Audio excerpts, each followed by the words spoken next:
بدعته ولا كتاب بعد كتابه.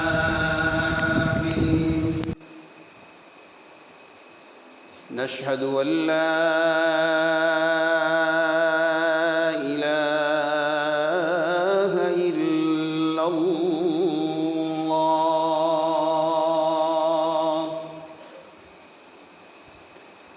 ونشهد أن سيدنا وسندنا ومولانا ومرشدنا وقائدنا وسابقنا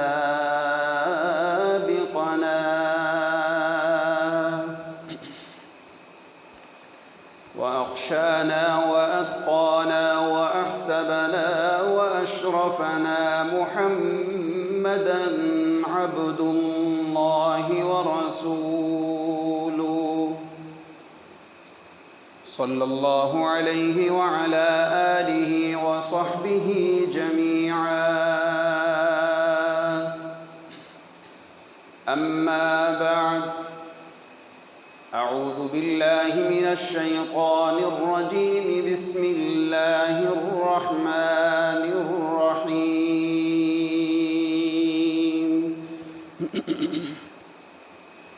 فمن تبع هداي فلا يضل ولا يشقى.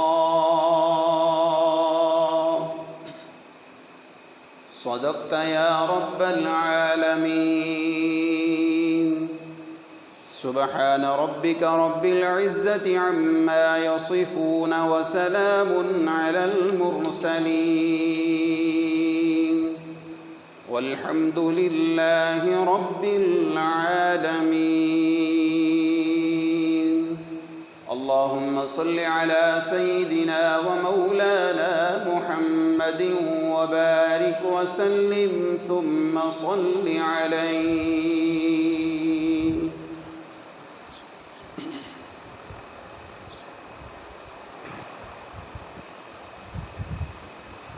واجب الاحترام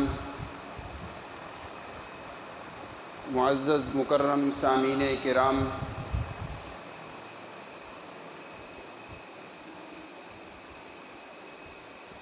عربی زبان میں دو چیزیں ہیں، ایک ہے سعادت اور دوسری ہے شقاوت۔ سعادت کو اردو میں خوش بختی، خوش نصیبی کہتے ہیں، اور شقاوت کو بدبختی اور بد نصیبی سے تعبیر کیا جاتا ہے۔ چند روزہ زندگی میں وہ انسان بڑا مبارک شمار ہوتا ہے جو اپنے آپ کو سعداء میں، خوش نصیبوں میں شامل کروا کے زندگی گزارے، اور وہ انسان بڑا ہی بدحال، شکستہ حال، بے چینی، عدم اطمینان والی زندگی بسر کرتا ہے، جس کا شمار اشقیاء میں، بدبخت لوگوں میں اس کا ہوتا ہے۔ اس آدمی کی زندگی نہیں، چاہے کروڑوں میں کھیلتا ہو، اسے کوئی چین اور سکون نہیں، چاہے سونے کی پلیٹوں اور سونے کی چمچوں سے کھانا کھاتا ہو۔ وہ انسان بڑا اطمینان سے بڑی پیاری اور بڑی مبارک زندگی سے گزر رہا ہوتا ہے، جس انسان کے شب و روز میں اٹھتے بیٹھتے چلتے پھرتے اللہ کی طرف سے رحمتوں کا نزول ہو کے وہ خوش نصیب اور سعید اور سعداء لوگوں میں اپنے آپ کو شمار کروا لیتا ہے۔ عزیزان محترم،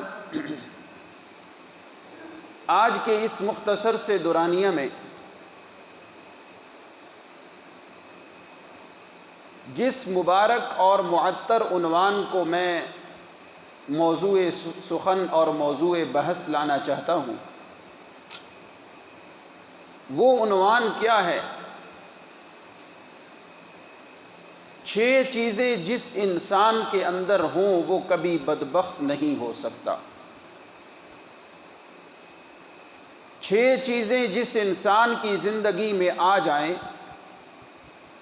وہ شقی القلب نہیں ہو سکتا، بدبخت نہیں ہو سکتا۔ وہ انسان بڑا خوش نصیب اور خوش قسمت ہو کے دنیا میں زندگی گزارتا ہے، بلکہ میں یوں کہوں دوسروں کے لیے وہ متوجہ بن جاتا ہے۔ کپڑے پرانے ہوں، رہن سہن اس کا سادہ ہو، رہائش فقیرانہ، کھانا فقیرانہ ہو، لیکن بڑے بڑے وزیر اور بڑے بڑے تونگر اور بڑے بڑے مالدار لوگ بھی اسے دیکھ کر رشک کرتے ہیں اور دعا کرتے ہیں کاش اس جیسا اطمینان ہمیں بھی اللہ عطا فرما دے۔ وہ 6 چیزیں بس آپ کی خدمت میں میں نے عرض کرنی ہے۔ 6 چیزیں جس انسان میں ہوں وہ کبھی بدبخت نہیں ہو سکتا، وہ شقی القلب نہیں ہو سکتا۔ یوں سمجھو کہ اس کے نفس پہ، اس کے دل پہ رحمت الہی کا ورود ہوتا ہی رہتا ہے، چاہے ہلکا پھلکا ہو۔ وہ زیادہ نفل نہ بھی پڑھے، زیادہ بڑی لمبی چوڑی عبادتیں نہ بھی کرے، بس یہ 6 چیزیں جس انسان میں آ جائیں اللہ فرماتے ہیں یہ میرا اپنا ہے، یہ میرا پرایا نہیں۔ شیطان اسے دیکھ دیکھ کے پریشان ہوتا ہے، رحمان اسے دیکھ دیکھ کے خوش ہوتا ہے۔ دعا ہے رب العزت ہمیں بھی سعداء لوگوں میں شامل فرما لیں۔ حضرت عمر رضی اللہ عنہ کی ایک دعا آپ کو سناتا چلوں۔ مدینہ منورہ میں میرا زمانہ تعلیم تھا، اللہ بار بار مجھے اور آپ کو وہاں کا قیام بابرکت نصیب فرمائے۔ اللہ ہمیں مدینہ منورہ کا رہائشی بنا دے، وہاں کی سکونت نصیب فرما دے۔ میں دعا کر رہا ہوں اللہ ہماری دعا کو قبول فرما۔ زندگی میں جہاں کہیں بھی پھرتے رہیں، موت آئے تو اللہ مدینہ طیبہ کی موت ہمیں نصیب فرما دے۔ بقیع شریف میں اللہ ہمیں قبر کی جگہ نصیب فرما دے۔ وما ذلک علی اللہ بعزیز وکان ذلک علی اللہ یسیرا۔ میرے بھائی، رمضان المبارک کے قریب دن تھے، شعبان کے آخری ایام تھے۔ ایک دن باب الحجرہ 4 نمبر دروازے سے میں گزر رہا تھا۔ میرے استاذی المکرم حضرت قاری عبداللہ صاحب جو 50 سال سے مدینہ منورہ میں مقیم ہیں، صرف زندگی میں ایک دفعہ پاکستان آئے ہیں، مدینہ سے باہر اس لیے نہیں نکلتے کہیں میری موت مدینہ سے باہر نہ آ جائے۔ 50 سالوں میں ایک بار پاکستان آئے ہیں۔ کوئی پتہ نہیں ان کو گجرانوالہ کہاں ہے، پنڈی جغرافیائی طور پہ تو پتہ ہوگا، لیکن یہ نہیں پتہ فلاں جگہ کہاں ہے، فلاں کہاں ہیں۔ اپنی ساری جوانی مدینہ طیبہ کو گفٹ کر دی۔ میں گزر رہا تھا، مجھے استاد جی نے بلایا، ادھر آؤ ادھر آؤ۔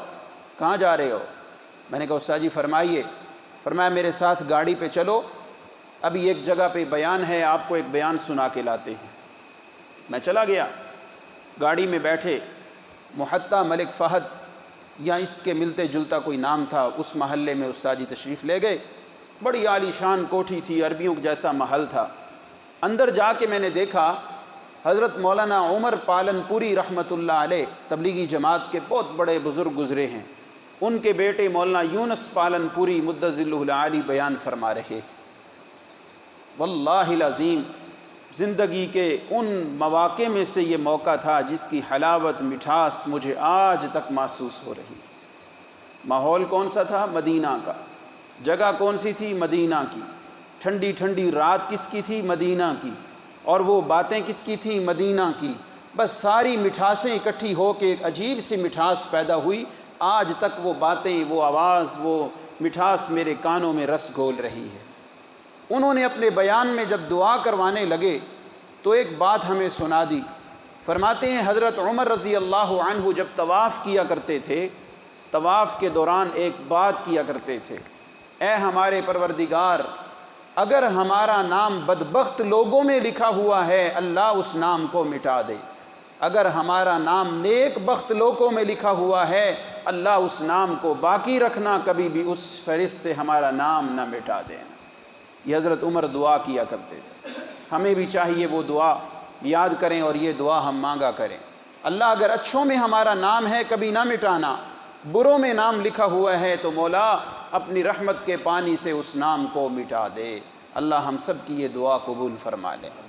سبحان اللہ۔ آئیے بات طویل نہ ہو جائے، 6 چیزیں جس انسان میں ہوں وہ کبھی بدبخت نہیں ہو سکتا۔ کہاں سے شروع کروں؟ 6 میں سے ہر چیز اتنی انوکھی ہے، جی چاہتا ہے پہلے اس کو بیان کروں، اس کو بیان کروں، اس کو پہلا نمبر دوں، اس کو پہلا نمبر دوں۔ چلیں شروع کرتے ہیں۔ ہر ایک یوں سمجھیں کہ وہ پہلے نمبر پہ ہے، شمار کے لحاظ سے تو کوئی دوسرے، کوئی تیسرے، کوئی چوتھے نمبر پہ، لیکن قیمتی باتیں ہونے کی حیثیت سے ہر بات کا نمبر پہلا ہے۔ پہلے نمبر پہ جو میں نے آیت مبارکہ آپ کے سامنے تلاوت کی، اعوذ باللہ من الشیطان الرجیم، فمن تبع ہدای فلا خوف علیہم ولا هم يحزنون، وقال اللہ تبارک وتعالی فی مقام آخر، فمن تبع ہدای فلا یضل ولا یشقی۔ اونچی آواز سے کہہ دو سبحان اللہ۔ اللہ قرآن مجید میں 6 چیزوں کا تذکرہ فرما رہے ہیں، جس میں وہ 6 چیزیں آ جائیں وہ کبھی بدبخت نہیں ہو سکتا۔ پہلے نمبر پہ فرمایا فمن تبع ہدایا فلا یضل ولا یشقی۔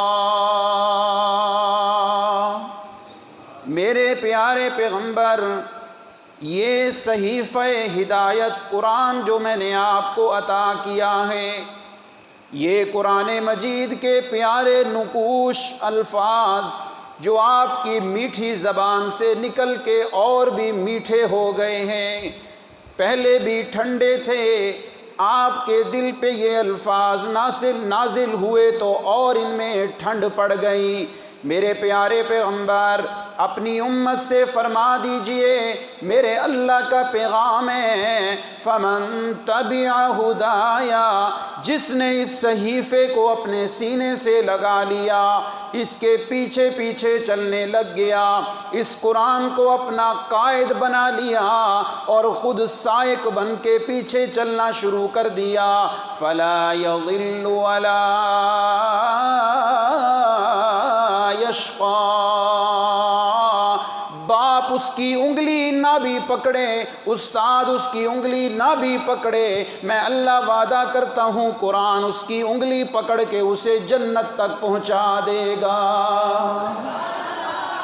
فلا یضل، مولانا عاطف صاحب کیا معنی لا یضل کا؟ وہ بھٹکے گا نہیں، بھولے گا نہیں، اسے کوئی بھی لوکیشن موبائل میں آن کرنے کی ضرورت پیش نہیں آئے گی، اسے کوئی گائیڈ کی ضرورت پیش نہیں آئے گی، اسے کوئی بھی بتانے کی ضرورت پیش نہیں۔ قرآن کو صحیفہ ہدایت کو اپنے سینے سے لگا لے، فلا یضل ولا یشقی، بھٹکے گا بھی نہیں، بھولے گا بھی نہیں، اور اللہ نے اگلی بات فرمائی ولا یشقی، بدبختی اس کے قریب بھی آنے لگے گی میں اللہ اسے دور بھگا دوں گا۔ ولا یشقی، یہ میں طالب علم کا معنی ہے، ولا یشقی، بدبخت بھی نہیں ہوگا۔ بدبختی آنا بھی چاہے گی، اللہ اپنی رحمت کی طاقتوں سے اس بدبختی کو دور بھگا دیں گے، اس لیے کہ اللہ فرماتے ہیں فمن تبع ہدایا فلا خوف علیہم ولا هم يحزنون۔ قرآن سے یاری تو لگا لے، تیری زندگی میں، تیری موت کے وقت تیری موت کے بعد بھی لا خوف علیہم ولا ہم یحزنون، تجھے اپنی جان کا بھی فکر نہیں ہوگی، تیری اہل و اولاد کی فکر سے بھی ہم تجھے آزاد کر دیں گے۔ سبحان اللہ۔ پہلے نمبر پہ کیا ہے؟ قرآن، اس کے پیچھے پیچھے چلنا ہے۔ طالب علم بیٹھے ہیں، کتاب الزکوٰۃ پڑھتے ہو قدوری میں، کنز میں، تو وہاں پہ باب صدقۃ البقر جب آتا ہے گائے کی زکوٰۃ، وہاں لفظ بولتے ہیں طبیعہ۔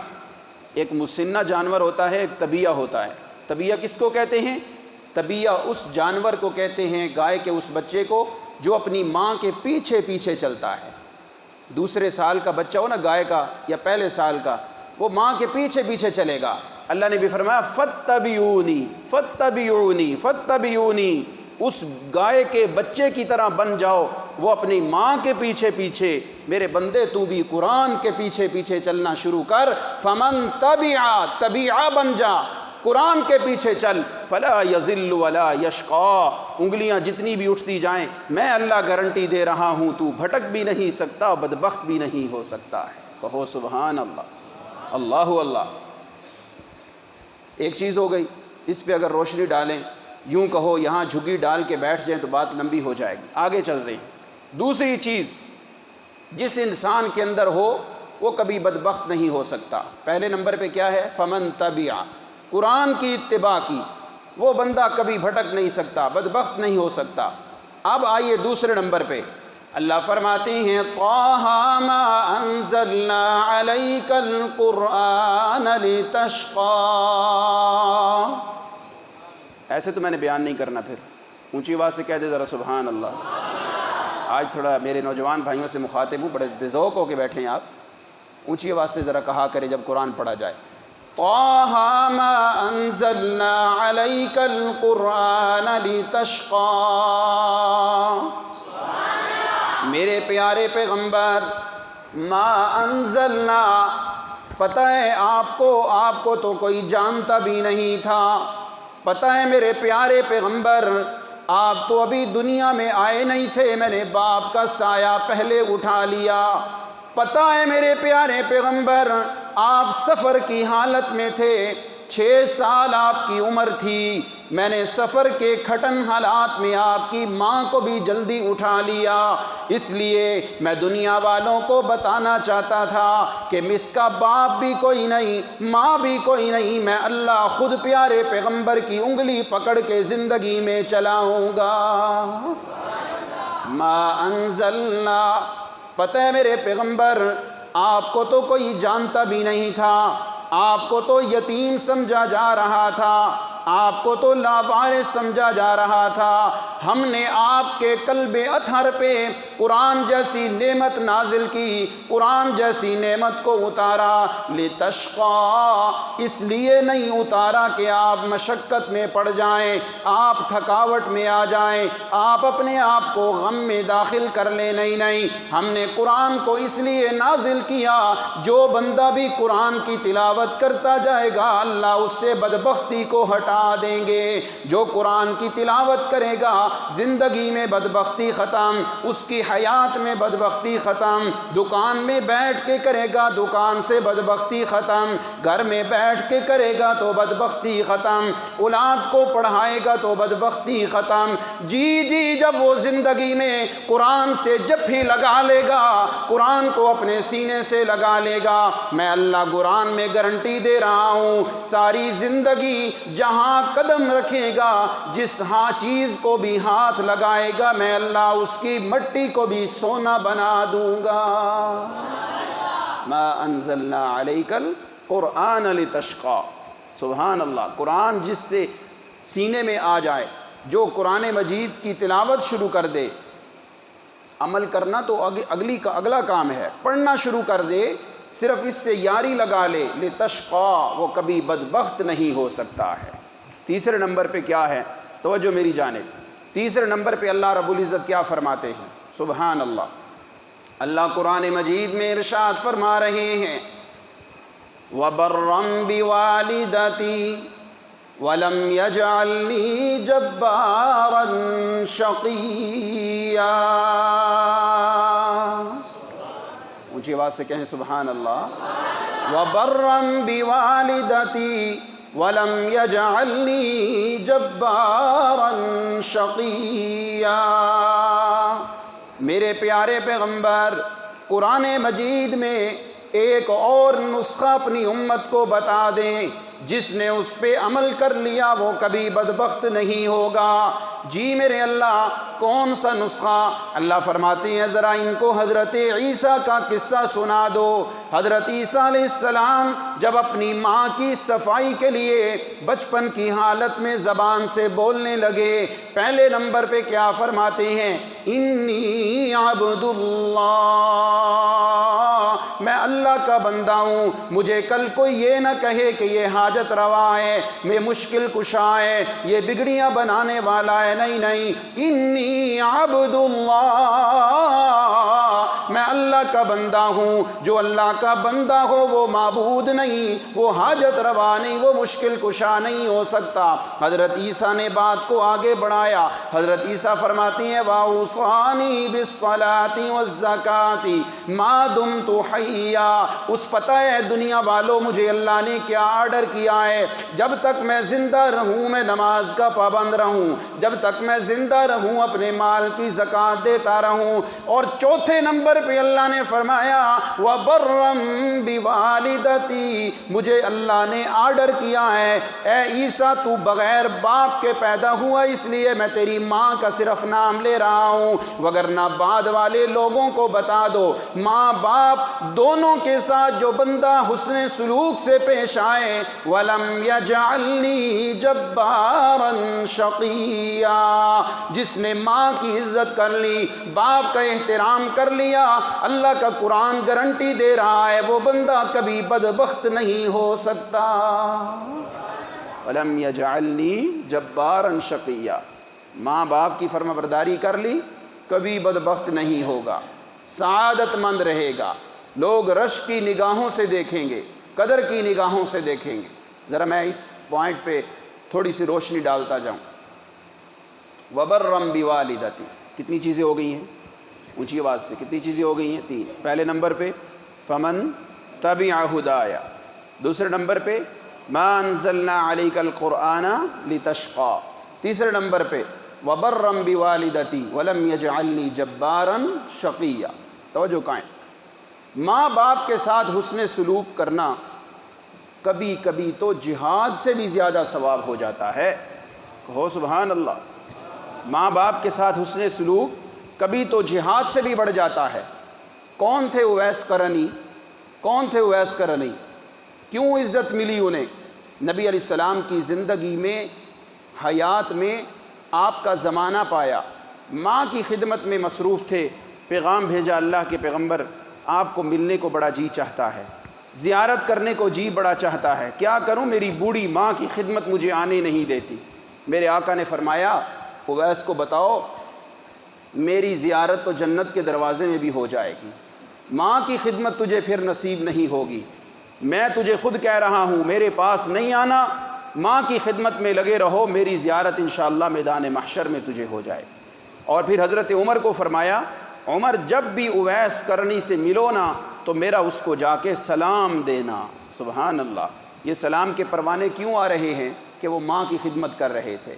اللہ کا قرآن کہتا ہے وَبَرًّا بِوَالِدَتِي وَلَمْ يَجْعَلْنِي جَبَّارًا شَقِيًّا، جس بندے کے دل میں اپنے ماں باپ کا احترام آ گیا، وہ برا بھلا بھی کہیں پھر بھی مسکرا کے استقبال کرتا ہے، وہ گالیاں دیں یہ پھر بھی ان کے سامنے اچھے سلوک سے پیش آتا ہے، وہ تھپڑ ماریں یہ پھر بھی ہاتھ چومتا ہے، وہ جوتے ماریں یہ پھر بھی جوتے سیدھے کرتا ہے، وہ مجمع میں غصے ہو یہ پھر بھی چہرے پہ مسکراہٹ رکھتا ہے، وہ گھر میں غصے ہو یہ پھر بھی موڈ نہیں بناتا۔ اللہ فرماتے ہیں ایسے آدمی کو بتا دو جس نے اپنے ماں باپ کا دل دنیا میں خوش کر دیا، اللہ اس بندے کی زندگی، اس کی قبر، اس کے حشر کو مسکرا دیں گے۔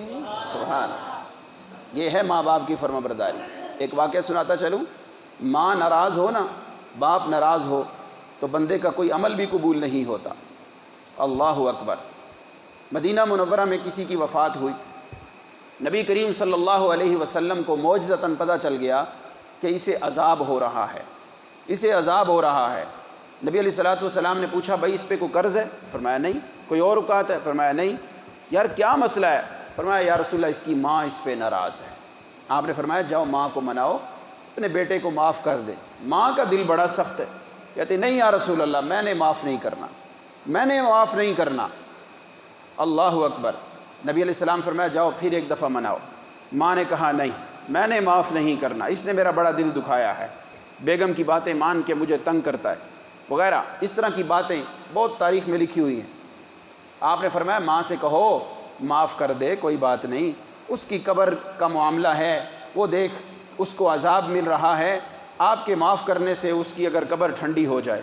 ماں نے کہا میں معاف نہیں کروں۔ آپ نے فرمایا ٹھیک ہے بھائی، ماں معاف نہیں نہ کر دی تو لاؤ پھر لکڑیاں اکٹھی کر کے آگ جلاتے ہیں اور آگ میں پھینک دیتے ہیں۔ ماں نے جو معاف نہیں کرنا، جب نبی علیہ السلام نے یہ بات کی نا، اب ماں کا دل ٹھنڈا ہو گیا۔ فرمایا نہیں نہیں نہیں نہیں نہیں، میرے بیٹے کو کچھ نہیں کہنا، کچھ نہیں کہنا، میں نے معاف کیا۔ نبی علیہ السلام فرمایا اب اس کا جنازہ پڑھو، اب اس کی ماں نے اسے معاف کر دیا ہے، اللہ نے بھی اس کو معاف کر دیا ہے۔ سبحان اللہ۔ ماں معاف نہ کرے اتنا بڑا وبال، اور ماں معاف کر دے تو پھر اللہ بھی راضی ہو جاتے ہیں۔ تو تیسرے نمبر پہ کیا چیز ہے؟ جس انسان نے ماں باپ کی قدر کر لی، وَلَمْ يَجْعَلْنِي جَبَّارًا شَقِيًّا، وہ انسان کبھی بدبخت نہیں ہو سکتا۔ میرے نوجوان بھائیوں، ماں باپ کی قدر کر لو۔ جو باپ کی انگلی پکڑ لیتا ہے اسے دنیا والوں کے پاؤں پکڑنے کی ضرورت پیش نہیں آتی۔ جو ماں کے پاؤں دھو دھو کے پیتا ہے، اللہ اس کی قدر کو، اس کی شان کو بلند و بالا کر دیتے ہیں۔ بوڑھی ماں کا چہرہ دیکھو، بوڑھے باپ کا چہرہ دیکھو، دیکھنے کی وجہ سے اللہ تمہیں عمرے اور حج کا ثواب نصیب فرماتے ہیں۔ جن کے ماں باپ فوت ہو گئے ہیں وہ پریشان نہ ہو، آؤ ان کو بھی چاہیے، اگر ماں کا دل ابھی بھی خوش کرنا ہے، باپ کا دل ابھی بھی خوش کرنا ہے، تو نماز میں جب یہ دعا پڑھو ربنا اغفر لی ولوالدی وللمؤمنین یوم یقوم الحساب، بڑی رقت سے پڑھا کرو، یوں سمجھو تم اپنے ماں باپ کو روزانہ دودھ پلا رہے ہو، ان کے پاؤں دبا رہے ہو۔ لیکن ناراض نہ ہونا، جو لوگ نماز ہی نہیں پڑھتے تو پھر انہیں یہ دعا مانگنے کا موقع کیسے ملے گا؟ بات تو وہیں پہ جا پہنچی کہ ماں باپ کو راضی کرنا ہے تو بیٹا تجھے پکا نمازی بننا پڑے گا، نماز پڑھے گا تو یہ دعا کرنے کا تجھے موقع ملے گا۔ ماں باپ کی خدمت اللہ کو بڑی پسند ہے۔ آگے چلتے ہیں۔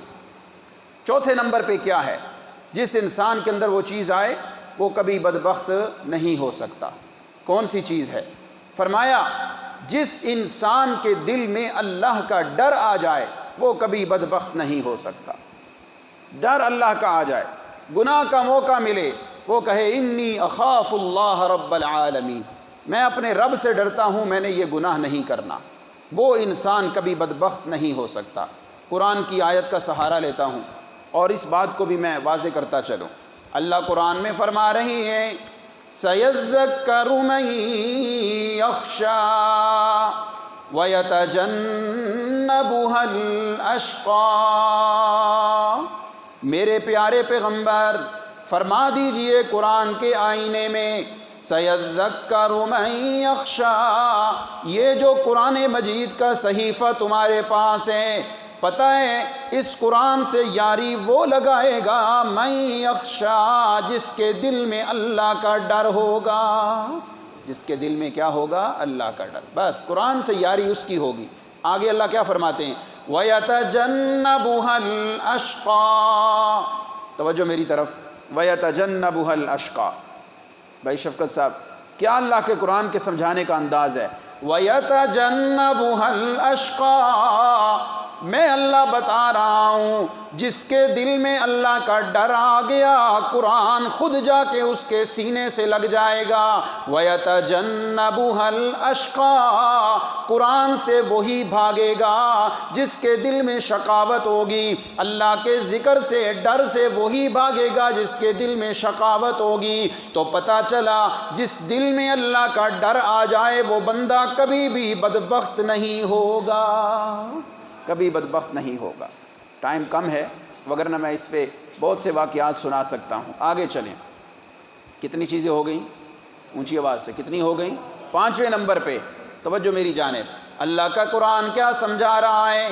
اللہ فرماتے ہیں وَلَمْ أَكُنْ بِدُعَائِكَ رَبِّ شَقِيًّا۔ قرآن یوں سمجھو ایک باغ کی مانند ہے، ہر قسم کے پھول پڑے ہوئے ہیں، ہر قسم کے پھل پڑے ہوئے ہیں۔ وَلَمْ أَكُنْ بِدُعَائِكَ رَبِّ شَقِيًّا۔ ایک ترجمہ عام قرآن مجید میں لکھا ہوا ہے، اے اللہ میں تجھے پکار کے بدبخت نہیں ہوا، یہ معنی ہے۔ لیکن ایک ترجمہ میں کرنے لگا ہوں جو میرے اور میرے استادوں کے بھی استاد مولانا حسین علی وہاں بھچروی رحمۃ اللہ تعالی علیہ کرتے ہیں، مزہ بڑا آئے گا۔ لیکن اس سے پہلے میں ذرا تھوڑی سی اور آپ کو سیر کروا دوں اس واقعے کی۔ وَلَمْ أَكُنْ بِدُعَائِكَ رَبِّ شَقِيًّا۔ سورہ مریم حضرت زکریہ کا واقعہ بیان ہو رہا ہے۔ حضرت زکریہ اپنے رب کے سامنے ہاتھ اٹھا کے کہتے ہیں رب ہب لی من لدنک ذریۃ طیبہ، اے میرے اللہ میری عمر 120 سال، میری بیوی بوڑھی بھی ہے، بڑھاپے کے ساتھ ساتھ دوسرا مرض یہ ہے کہ وہ بانجھ بھی ہے، اولاد کی صلاحیت ہی نہیں، لیکن ساری رکاوٹوں کے باوجود میں پھر بھی دعا کرتا ہوں رب ہب لی من لدنک ذریۃ طیبہ، مجھے اپنی جناب سے اولاد عطا فرما دے، مجھے اولاد دے دے، ستھری اولاد ہو، پیاری اولاد ہو، جس کا باطن بھی اچھا ہو، ظاہر بھی اچھا ہو۔ حضرت زکریہ دعا مانگ کے خاموش ہو گئے۔ اگلی بات حضرت زکریہ نے فرمائی وَلَمْ أَكُنْ بِدُعَائِكَ رَبِّ شَقِيًّا، اے میرے اللہ میں نے جب تجھ سے یہ دعا مانگی ہے، تجھ سے مانگنے والا کبھی بدبخت نہیں ہو سکتا۔ معلوم ہوا جو دعائیں مانگتا ہو وہ کبھی بدبخت نہیں ہوگا۔ 5 نمبر پہ کیا ہے؟ جو دعا مانگتا ہو، اللہ کے سامنے ہاتھ اٹھا کے نماز کے بعد مانگتا ہو، اسے مبارک ہو۔ قرآن کہتا ہے وَلَمْ أَكُنْ بِدُعَائِكَ رَبِّ شَقِيًّا، رب کے سامنے مانگنے والا کبھی بدبخت نہیں ہو سکتا۔ توجہ کریں، مولانا حسین علی رحمۃ اللہ علیہ اس کا معنی کرتے ہیں وَلَمْ أَكُنْ بِدُعَائِكَ رَبِّ شَقِيًّا۔ علی الوانی کون تھے؟ مولانا احمد علی لاہوری رحمہ اللہ سے کسی نے پوچھا تھا حضرت حسین علی کے بارے میں آپ کا کیا خیال ہے؟ حضرت لاہوری نے فرمایا تھا ارے حسین علی کا کیا پوچھتے ہو، وہ تو رب کے قرآن کی زبر اور زیر سے بھی رب کی توحید بیان کرتا ہے۔ مولانا احمد علی لاہوری لاہور میں جلسہ کروایا کرتے تھے، 3 دن کا جلسہ ہوتا تھا بھائی ذکا اللہ صاحب۔ انڈیا سے علماء جس میں مولانا حسین احمد مدنی آتے تھے، مولانا اعزاز علی آتے تھے، شبیر احمد عثمانی آتے تھے، علامہ انور شاہ کاشمیری بھی ایک دفعہ تشریف لائے۔ اس جلسے میں مولانا حسین علی کو بھی دعوت دی جاتی تھی۔ مولانا حسین علی کا جب نمبر آتا تقریر کے لیے، حضرت لاہوری مائک پکڑ لیتے، فرماتے لاہوریو میں سارے علماء کو تمہارے لیے بلاتا ہوں، مولانا حسین علی کو میں علماء کے لیے بلایا کرتا ہوں۔ ان کی تقریر سن کے تمہیں تو فائدہ ہوگا، لیکن ان کی تقریر سے علماء کو فائدہ ہوتا ہے۔ آؤ مولانا حسین علی ترجمہ کرتے ہیں وَلَمْ أَكُنْ بِدُعَائِكَ رَبِّ شَقِيًّا۔ حضرت زکریہ گویا بتانا چاہتے ہیں اے اللہ میں نے تجھ سے دعا مانگی اولاد کی، میں نے تیرے سامنے دستے سوال دراز کیا ہے، تجھے پکارنے والا کبھی بدبخت نہیں ہوتا، بدبخت تو وہ بنے جو تجھے چھوڑ کے غیر اللہ کے سامنے ہاتھ پھیلانا شروع کر دے۔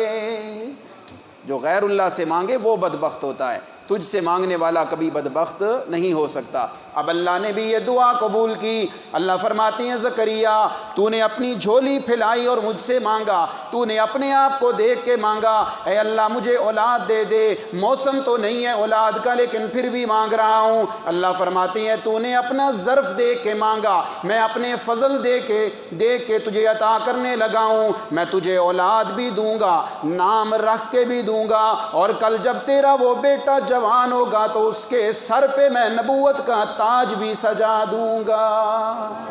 اللہ اکبر، کتنی چیزیں ہو گئیں؟ 5۔ اللہ سے مانگنے والا کبھی بدبخت نہیں ہوتا۔ دعائیں کیا کرو، فرض نماز کے بعد دعائیں قبول ہوتی ہیں، اذان اور اقامت کے درمیان باتیں نہیں، وہاں بیٹھ کے دعائیں مانگا کرو، اس وقت بھی کوئی دعا رد نہیں ہوتی۔ ماں باپ کو دیکھو، چہرے کو دیکھو، خدمت کرو، اس دوران بھی دعائیں قبول ہوتی ہیں۔ آئیے آخری بات، 6 نمبر پہ جس انسان کے اندر وہ چیز ہو وہ بھی بدبخت نہیں ہو سکتا۔ اللہ کا قرآن کیا کہتا ہے؟ اللہ فرماتی ہیں فَأَنذَرْتُكُمْ نَارًا تَلَظَّىٰ لَا يَصْلَاهَا إِلَّا الْأَشْقَى الَّذِي كَذَّبَ وَتَوَلَّىٰ وَسَيُجَنَّبُهَا الْأَتْقَى۔ اللہ فرماتی ہیں اب میرے بندو میں تمہیں جہنم کی آگ سے ڈرا رہا ہوں۔ قیامت کے دن جہنم کی 70,000 لگامیں ہوں گی، ہر لگام کو 70,000 فرشتوں نے پکڑا ہوا ہوگا۔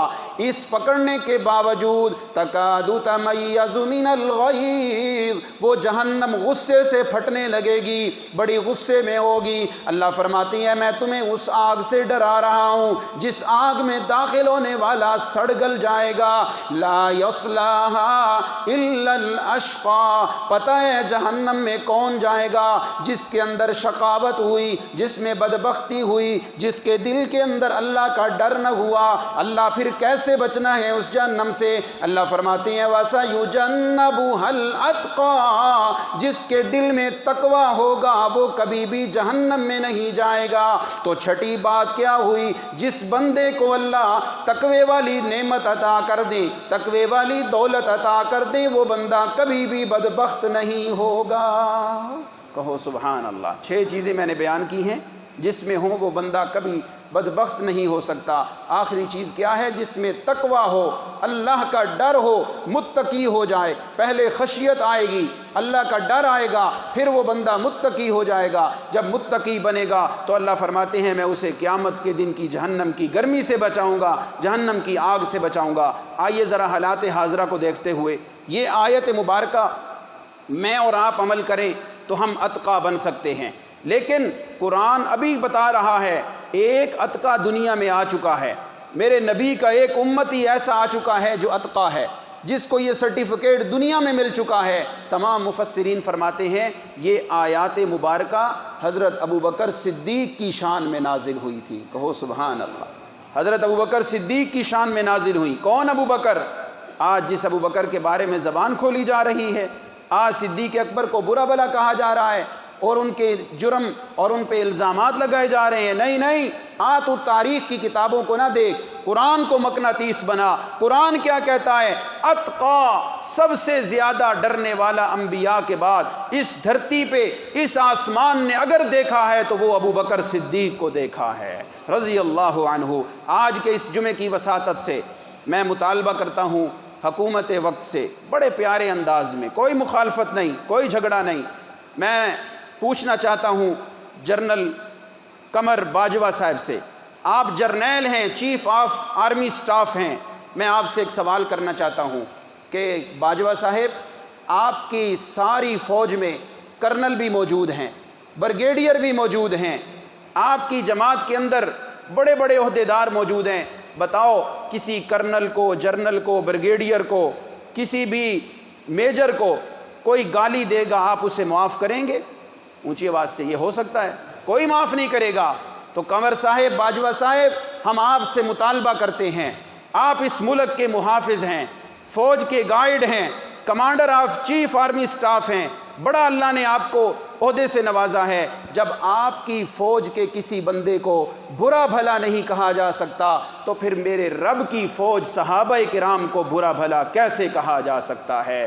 پاکستان کی فوج کے بارے میں کوئی اگر بات کرے تو وہ غداری بنتی ہے، اسے جیل میں جانا پڑتا ہے، اور ہم خود کہتے ہیں ہم پاکستان کی افواج چاہے بحری ہو، بری ہو، اور چاہے وہ فضائی فوج ہو، کسی فوج کی وفاداری پہ ہم بات نہیں کرتے، ساری فوج وفادار ہے، پاکستان کے محافظ ہیں۔ جب پاکستانی فوج پہ تبرہ نہیں ہو سکتی، وفاداری نہیں ہو، ان کی وفاداری پہ کوئی بات نہیں ہو سکتی، اس پہ جرم عائد ہوتا ہے، ایسے ہی میرے پیارے پیغمبر کی فوج صحابہ کرام کی وفاداری پہ بھی بات کرنے کا کوئی حق حاصل نہیں ہے۔ ہم مطالبہ کرتے ہیں ملک کے امن کو خراب نہ کیا جائے۔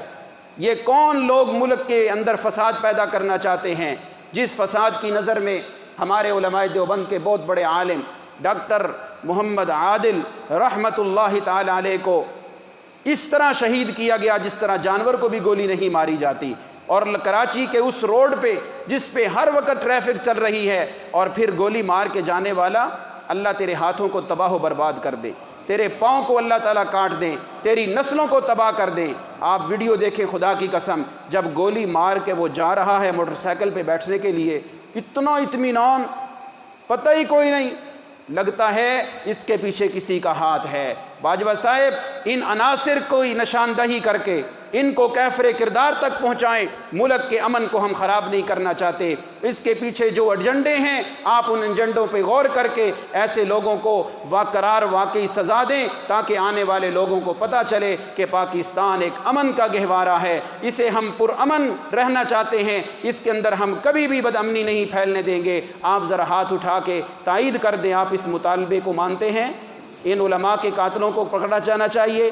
ہم تو کسی کے قاتل کو بھی جائز نہیں سمجھتے، پھر علماء کا قتل، ان کے قتل کو کیسے ہم جائز سمجھ سکتے ہیں؟ تو میں نے 6 چیزیں بیان کی۔ آخری چیز کا مصداق کون ہے؟ صدیق اکبر رضی اللہ عنہ۔ صدیق تو وہ عظیم صحابی ہے جس کے پیر کو اللہ کہہ رہے ہیں وَلَسَوْفَ يُؤْتِيكَ رَبُّكَ فَتَرْضَىٰ، جس کے پیر و مرشد کو اللہ کہہ رہے ہیں میرا پیغمبر تجھے میں اتنا دوں گا کہ تو راضی ہو جائے گا، اور جس کے شاگرد کو اللہ کہہ رہے ہیں وَلَسَوْفَ يَرْضَىٰ، استاد بھی راضی ہوگا، اس کا شاگرد بھی راضی ہو جائے گا، اس کا پیر بھی راضی ہو جائے گا، اس کا مرید بھی راضی ہو جائے گا۔ ایسی پیاری مقدس جماعت کے بارے میں کبھی بھی زبان درازی نہیں برداشت کر سکتے۔ اللہ رب العزت ہم سب کا حامی و ناصر ہو، ان باتوں پہ عمل کرنے کی توفیق عطا فرمائے۔ وآخر دعوانا الحمدللہ۔